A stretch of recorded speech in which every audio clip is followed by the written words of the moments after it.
বাংলাদেশের হাইকো ছিলেন দেশ নেত্রী বেগম খালেদা জিয়া এবং এই দেশের জাতিকে শেখ হাসিনার সরাসরি থানা থেকে মুক্ত করতে এক এবং অবিরত নেতৃত্ব দিয়েছেন আমাদের নায়ক দেশ নায়ক তারেক রহমান।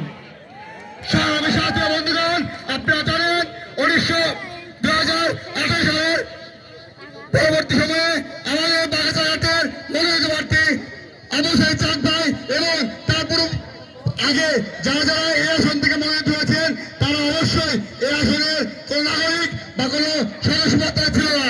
সংগ্রামী সাথী বন্ধুগণ, দিশাহীন রাশি জেলা বিএনপি 2019 সালে যখন দিশাহীন রাশি জেলা বিএনপি ছিল সেই সময় দুঃসময় হাল ছিলেন আমাদের রাশি জেলা বিএনপি আহ্বায়ক সংগ্রামী আহ্বায়ক রাশি জেলা বিএনপির আবু সাইদ চাঁদ ভাই। তার নেতৃত্বে আমরা এক অভিন্নভাবে এই বাংলার মাটিতে স্বাধীন করেছি। ছাত্র রাজনীতি তথা সকল আন্দোলন সংগ্রামে আমরা এক অভিন্নভাবে কাজ করি। সংগ্রামী সাথী বন্ধুগণ, এনে তো আছে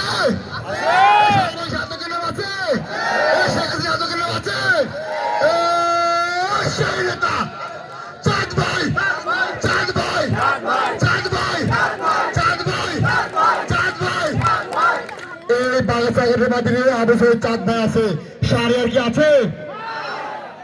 এই বাগেরহাটের প্রতি ইঞ্চি মাটিতে শাহরিয়ার সহ আওয়ামী লীগের শেখ হাসিনা কোন উদ্দেশ্যই 1 ইঞ্চি মাটিতে ছাড়াবেন ইনশাআল্লাহ।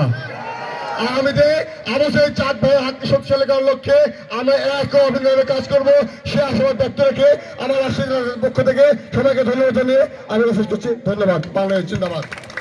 এ পর্যায়ে আপনাদের মাঝে বক্তব্য রাখবেন বাঘা পৌরসভার সম্মানিত সাধারণ সম্পাদক তৌফিকুল ইসলাম তৌফি ভাই। তৌফিকুল ইসলাম তৌফি ভাইকে তার মূল্যবান বক্তব্য দেওয়ার জন্য বিনীত অনুরোধ জানাচ্ছি। আসসালামু আলাইকুম। আউযু বিল্লাহি মিনাশ শাইতানির রাজিম। বিসমিল্লাহির রহমানির রহিম।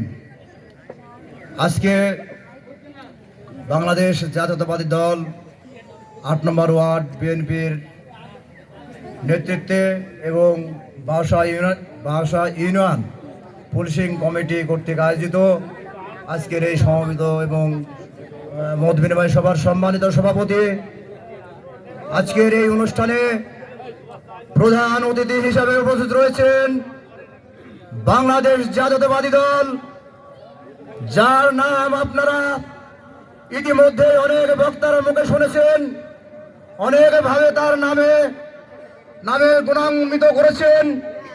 আমি শুধু ওনার একটি নামের পরে গুণান্বিত করব, সেটি হলো উত্তরবঙ্গের সবচেয়ে